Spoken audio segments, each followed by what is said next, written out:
कितनी माता हैं जो चाहती हैं कि हम भी तीर्थंकर की माँ बने? चाहते हो? ऐसे ही नहीं बनती तीर्थंकर की माँ, बोली से नहीं बनती है। किससे बनते हैं? साधना से बनती है। जो अभी से भावना भाना प्रारंभ करता है वही किसी भव में जाकर के वो पद को पाता है। यदि तीर्थंकर की भावना भाओगे, तीर्थंकर जैसे बालक की भावना भाओगे, भले ही आपका बालक तीर्थंकर ना बन पाए, लेकिन एक योग्य इंसान अवश्य बन जाएगा, एक संस्कारित व्यक्ति अवश्य बन जाएगा। भले ही वो तीर्थंकर जैसे अनेकानेक जीवों का उद्धार ना कर सके, लेकिन कम से कम अपने परिवार के लोगों का तो उद्धार कर ही देगा। उसके आश्रय रहने वाले, उसके जो फ्रेंड सर्कल में मित्र आदि रहते हैं, अड़ोस पड़ोस में, समाज में जो भी उसके कनेक्शन में रहते हैं, उसके संपर्क को पा करके, उसकी सन्निकटता को पा करके उनका भी जीवन बदल जाता है।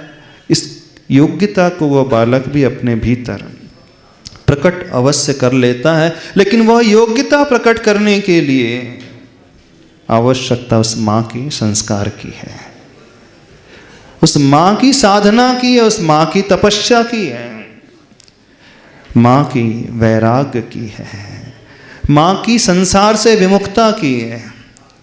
कहना बहुत आसान है कि तीर्थंकर की माँ बनना चाहते हो, लेकिन तीर्थंकर की माँ बनने के लिए सुविधाओं को छोड़ना पड़ता है, किटी पार्टी को छोड़ना पड़ता है, मोबाइल को छोड़ना पड़ता है, घूमना फिरना छोड़ना पड़ेगा, टीवी छोड़ना पड़ेगा, धर्म से जुड़ना पड़ेगा। तैयार है? नहीं महाराज जी, वो छोड़ने के लिए तो तैयार नहीं, सुख सुविधाओं से ऊपर उठने के लिए नहीं है, वो तो नहीं हो सकता। हम सुविधाओं को भोगते हुए कुछ ऐसा कर जाए तो ऐसा तो हो ही नहीं सकता। वहाँ से फिर तीर्थंकर तो पैदा नहीं होगा। कौन पैदा होगा बता दो? सद्दाम हुसैन? कौन सा बालक पैदा होगा? कौन सा जीव पैदा होगा जो बहुत आसानी से आतंकवादी बन सकता है, बहुत आसानी से वह व्यसनों में लिप्त रहने वाला वह बन सकता है? दोनों ही चीज एक साथ नहीं हो सकती। पूज्य आचार्य भगवान एक दोहा हमेशा कहते थे, दो ही काम नहीं होत सयाने, विषय भोग और मोक्ष ही जाने। है ना? दोनों काम एक साथ नहीं हो सकते। हम संस्कार की भी बात कर ले, जीवन उद्धार की भी बात कर लें, और मोक्ष की ओर कदम बढ़ाने वाली भी बात कर लें, संभव नहीं है। दोनों अपोजिट डायरेक्शन है, दोनों एक नॉर्थ पोल है, एक साउथ पोल है। नॉर्थ और साउथ पोल कभी एक साथ रह ही नहीं सकते, एक मैग्नेट में नहीं रह सकते, असंभव है बात। तो जीवन में ऊपर उठने के लिए, आगे बढ़ने के लिए, दूसरों को दिशा निर्देश देने के लिए, दूसरों को बहुत ऊंचाई में पहुंचाने के लिए सबसे बड़ी आवश्यकता होती है हम स्वयं ऊंचाई में रहें, तभी तो हम किसी को नीचे से ऊपर उठा सकते हैं। कोई डूब रहा हो, उसे बचाना हो, कैसे संभव होगा? जब बचाने वाला उससे ऊपर हो तभी उसे पकड़ करके ला सकता है, और बचाने वाला स्वयं नीचे हो, कहां से उसे उठाएगा? तो हर माता चाहती है कि मेरी संतान बहुत अच्छी बने, पर स्वयं देखो पहले आप हो कहां पर, क्या कर रहे हो, कैसा जीवन जी रहे हो, किस प्रकार से अपने आप को बना करके चल रहे हो। कई बार ऐसा भी होता है, माता बहुत अच्छी हो जाती है, लेकिन संतान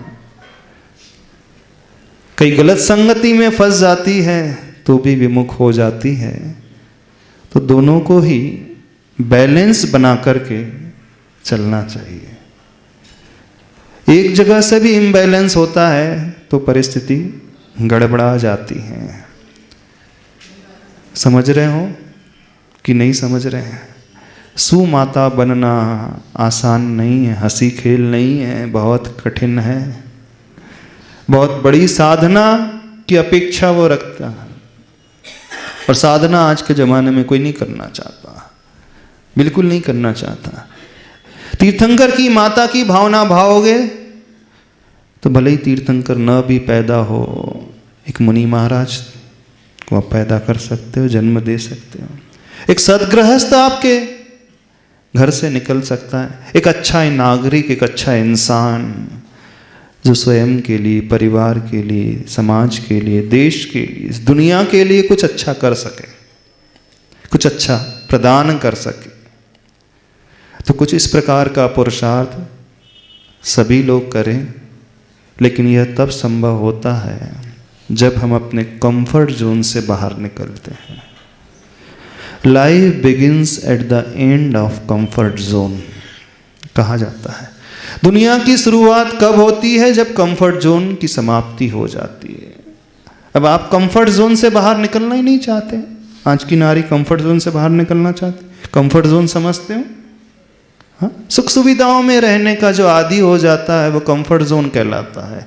लेकिन जीवन की शुरुआत उस कंफर्ट जोन के अंत से होती है। हो तैयार उस कंफर्ट जोन को छोड़ने के लिए? हाँ, कठिनाइयों को झेलने के लिए, पर कष्ट को सहन करने के लिए? इसके लिए तो कोई भी तैयार नहीं होता है। जब तक वह तैयारी नहीं होगी तब तक कुछ भी नहीं होगा।